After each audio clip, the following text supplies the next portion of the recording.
Hey everyone, it's John Reed here from Learn to Stargaze, and I'm here in beautiful Prince Edward Island.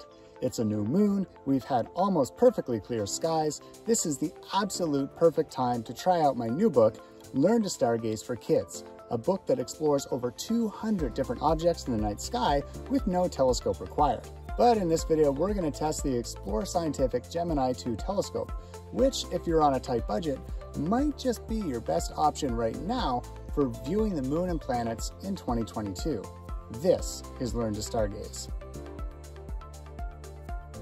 So if you've been following telescope prices over the past 2 years, you've probably noticed that they've doubled or even tripled since before the pandemic. And on top of that, many telescopes are out of stock.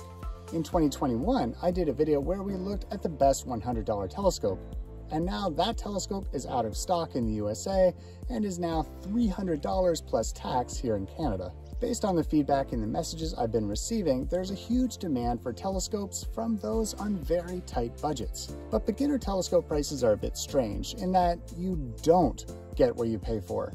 There are terrible telescopes at all price points, with a few decent telescopes sprinkled in. And there are lots of terrible telescopes with 5-star reviews. These days, finding a telescope for less than $150 that you won't want to throw in the river is a huge challenge. Now, I found this Gemini 2 telescope at Best Buy in Canada for 114 Canadian dollars. That's just 88 US dollars.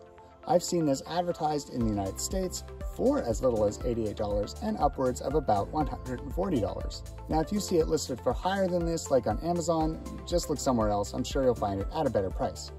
Also note that there seems to be two versions, a black version and a blue version. For whatever reason, the black version seems to be more expensive. Now, based on its specs, this might make a great beginner telescope for the moon, planets, and a few deep sky objects too. But we'll have to test it. Let's take it out of the box, set it up, and put it to the test.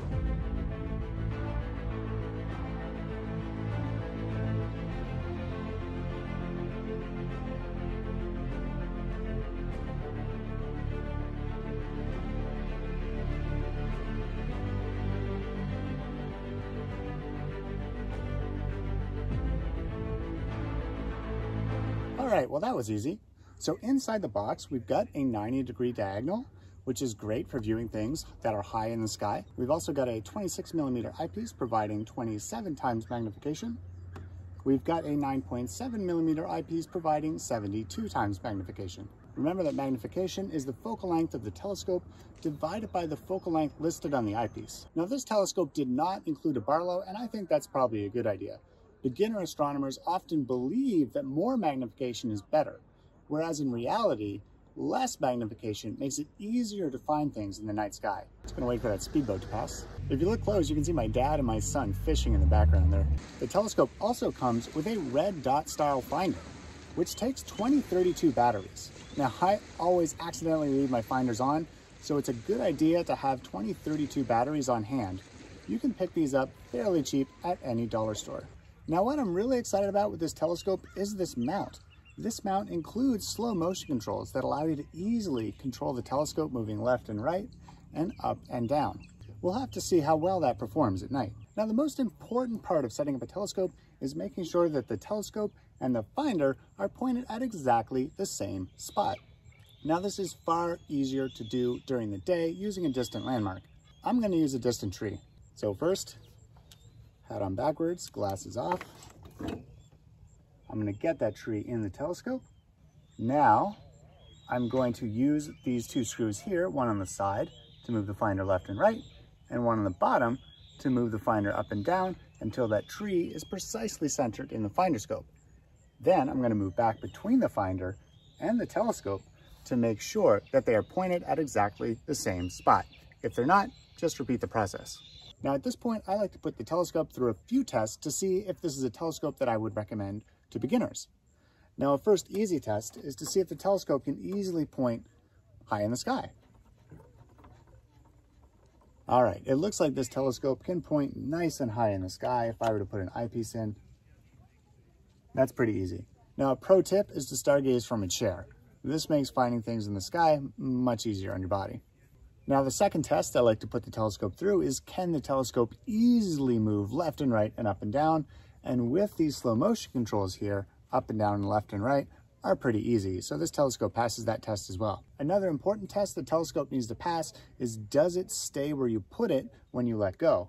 And with these slow motion controls, it passes that test as well. I like telescopes that come with a red dot finder, so it passes that test.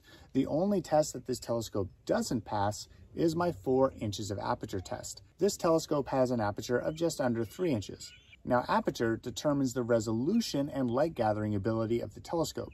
So aperture in this case will be the limiting factor of this telescope, pushing some deep sky objects outside the range of this telescope.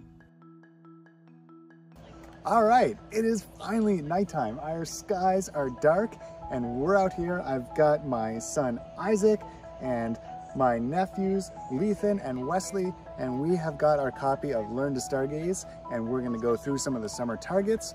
If there are telescope targets, we'll use the Gemini 2 telescope.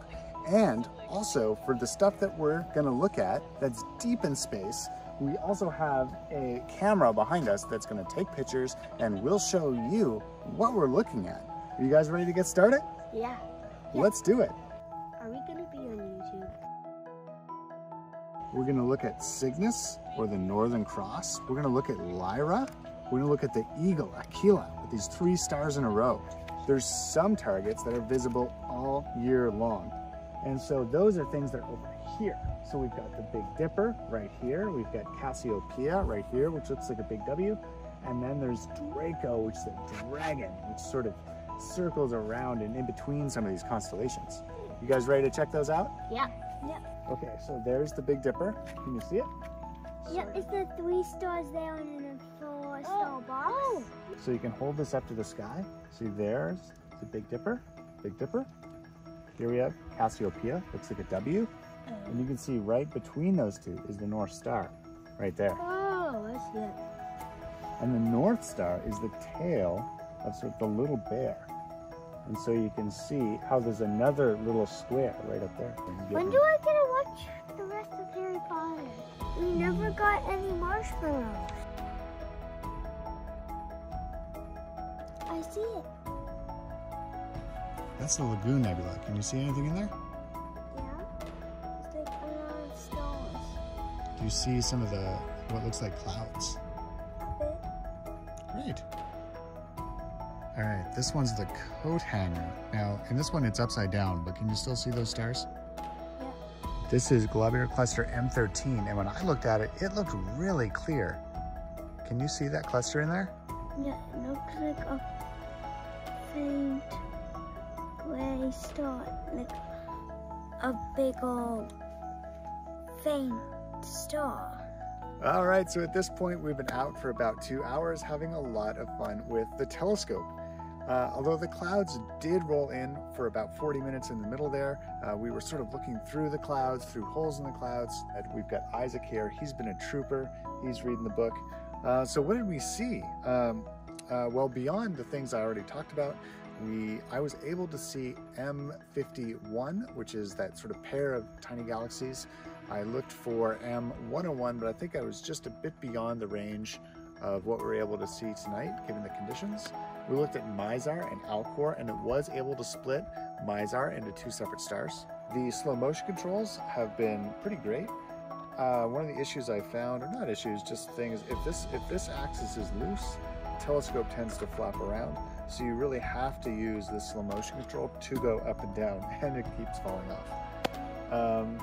The left-right slow motion control, I haven't found I've really been using because I can just push the telescope left and right, and you get enough accuracy there to do the job. Well, I hope you enjoyed this video on the Explore Scientific Gemini 2 telescope.